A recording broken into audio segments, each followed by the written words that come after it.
ในวันที่1 เมษายน 2026 นี้การนำกระทรวงป้องกันความสงบนำโดยพลโทวันทองกองมณีรัฐมนตรีกระทรวงป้องกันความสงบพร้อมด้วยคณะได้เข้าร่วมรับชมการแสดงศิลปะวัฒนธรรมเนื่องในโอกาสเฉลิมฉลองวันสร้างตั้งกำลังป้องกันความสงบครบรอบ65 ปีมีบรรดาคณะพักกระทรวงหัวหน้าห้องหัวหน้ากลุ่มกองอ้อมข้างกระทรวงครอบครัวผู้เสียชีวิตพร้อมนายและพลตำรวจเข้าร่วมรับชมรายการที่นำมาแสดงรับใจประกอบมี18รายการในนั้นมีบทฟ้อนจุดโจมูลเสื้อวีรกรรมบทเพลงลุงไก่สนในดวงใจบทเพลงหามีสามันยืนบทฟ้อนเพื่อประชาชนลำสีพันโดดเสียบดนตรีพื้นเมืองบทฟ้อนคันโฮมบ้านนองบทเพลงภูมิใจในหน้าที่ขับทุ้มหลวงพระบางบทฟ้อนความฝันบทเพลงหวมใจสร้างพลาธิการกับทีบทเพลงเคลื่อนทีไว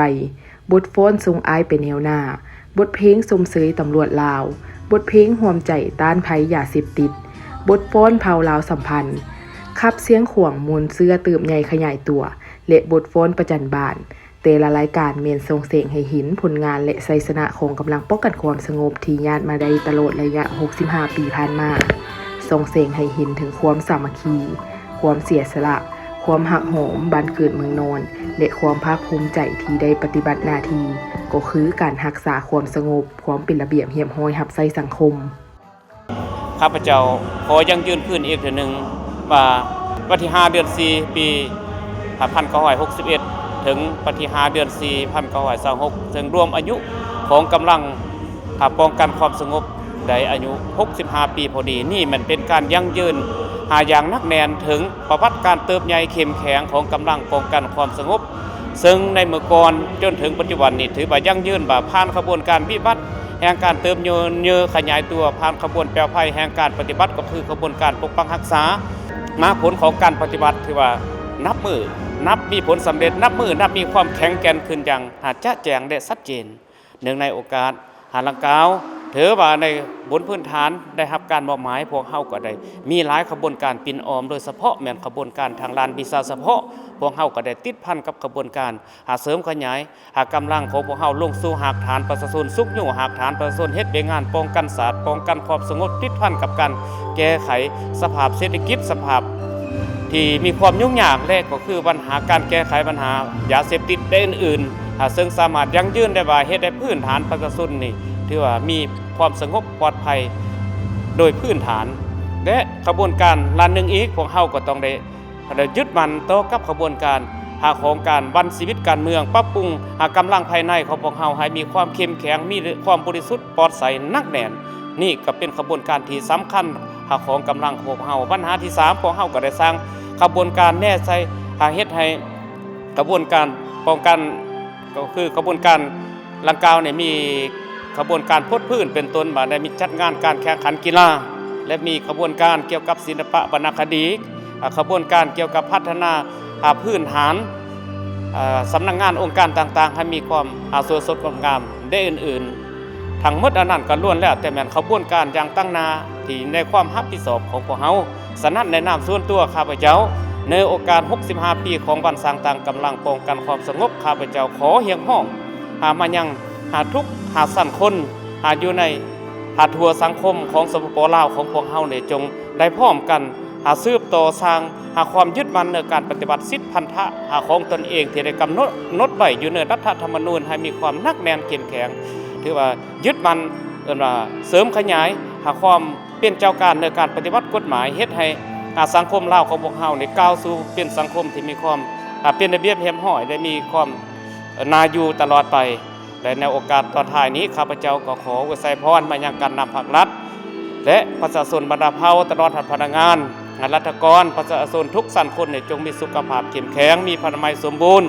สืบต่อพัฒนาประเทศชาติของตนให้มีความสงบและมีความก้าวหน้าขึ้นเรื่อยๆขอบใจ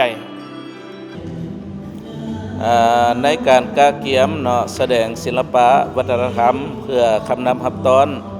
หรือว่าเฉลิมฉลองวันสร้างตั้งกำลังครบรอบ65 ปีนี้ขอสะดวกพวกเฮาก็แม่นมีการนำของกระทรวงก็คือการนำของกรมใหญ่ก็ได้ให้ความสำคัญเอาใจใส่ในการใกล้ชิดติดแทบ ต่อนักแสดงของพวกเขาเนาะโดยเฉพาะก็แม่นได้ตอบสนองงบประมาณแล้วก็อุปกรณ์รับใช้ต่างๆในการแสดงนี่แหละเนาะก็ถือว่าเพียบพร้อมพอสมควรส่วนข้อยุ่งยากก็แม่นนักแสดงพวกเขาก็จำนวนหนึงก็แม่นนักแสดงใหม่ที่บ่ทันมีประสบการณ์หลายอันสองก็อุปกรณ์เนาะที่รับใช้ในการแสดงจำนวนหนึงก็บ่ทันเพียงพอกับความต้องการรายการที่ได้นำมาแสดงในมื้อนี้ก็รวมทั้งหมดมี18รายการเนาะในนั้นมันก็มีประเภทขับลำประเภทฮ้องเพลงแล้วก็ประเภทฟ้อนเนาะทุกรายการก็แสดงถึงมูลเสือ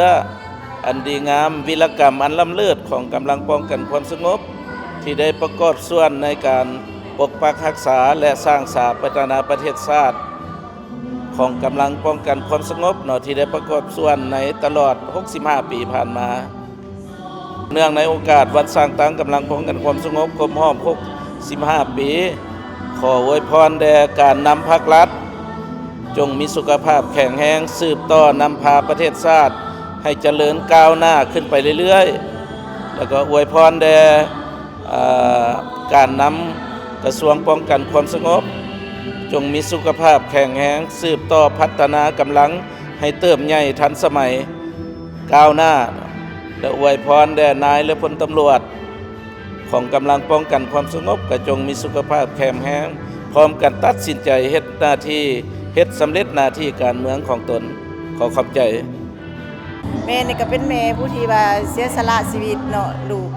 ชายของแม่ได้เสียชีวิตลงไปเนาะเพราะว่าทางคันเทิงเพิ่นบ่หิมบ่ปะได้เชิญมาเข้าร่วมในวิธีการประชุมครบรอบ65ปีเนาะทางครอบครัวผู้ค้าก็ยินดีที่ว่าภาคภูมิใจที่สุดที่ได้มาเข้าร่วมอวยพรปกสความสงบเนาะเข้มแข็งเฮาหันมันยืนต่อหน้าที่การงานต่อไปเนาะ